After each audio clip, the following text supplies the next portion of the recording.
Hey, Shrimp Studio. Welcome back to another video on the vlog on this channel.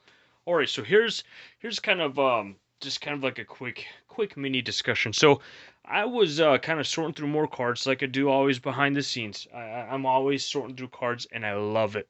Absolutely love it. So I was going through some more jungle and fossil cards, kind of loose cards that I sleeved and put those into top loaders like I normally do.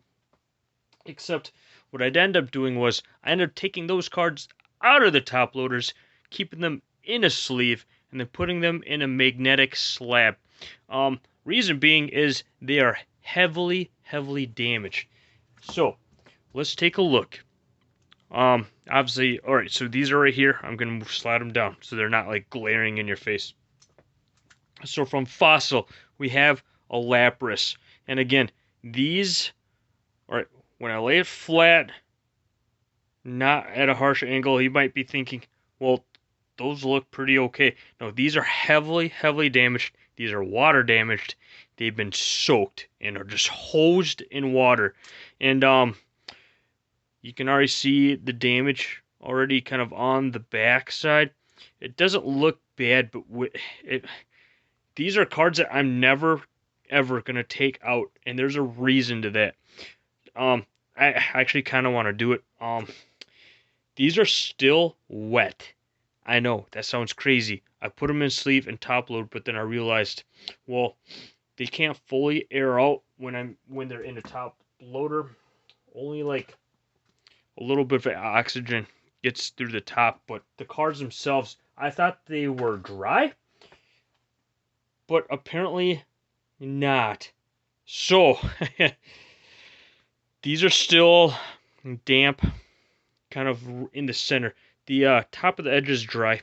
Kind of the sides, they're still wet. Like these cards are still wet, and I decided, you know what? I'm gonna make sure that they just stayed preserved like this in this current state.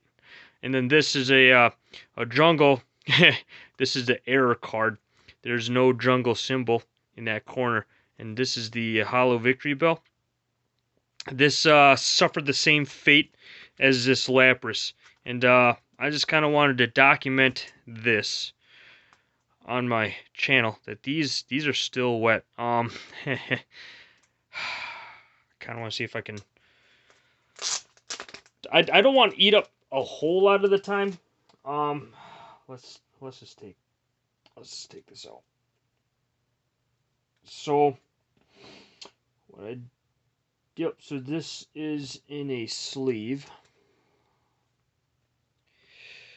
But right now, these bottom corners that haven't been exposed to oxygen, these are still wet and very damp.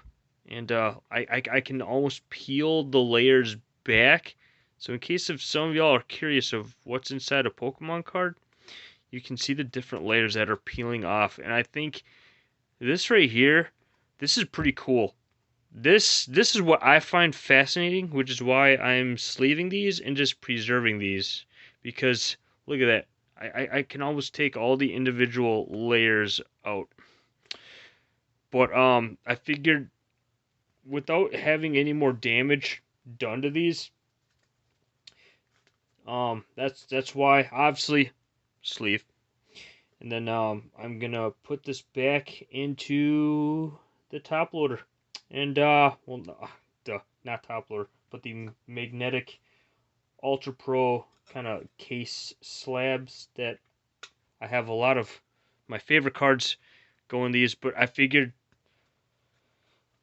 I gotta keep these cards fully preserved and intact, and I just don't want to risk any more exposure from other elements getting into these, and these become fully sealed and intact when it's in the sealable bag, and I make sure the seal goes fully across so nothing can get into these. So yeah, there we go. I just thought I would show you two heavily damaged cards that honestly, this is one of the reasons why that I do love the hobby. I have a lot of damaged cards like this. Again, I don't even know how I got these ones, but yeah, I don't even know how I acquired these cards, but I know for sure they've obviously been sitting in puddles. They've obviously rain and water and moisture. I wonder if I just saw these one day when I was out for a walk somewhere and it started downpouring, and then I ended up seeing these on the street or sidewalk. I have no idea, but I just find it cool that they're still a little wet and damp, primarily near the bottoms of the cards. Like the top edge to about mid is fine, but it's damp around here and damp around here and damp near the bottom on both. So anyways, see y'all next video. There is more happening and coming to this channel, so stay tuned for that. Bye.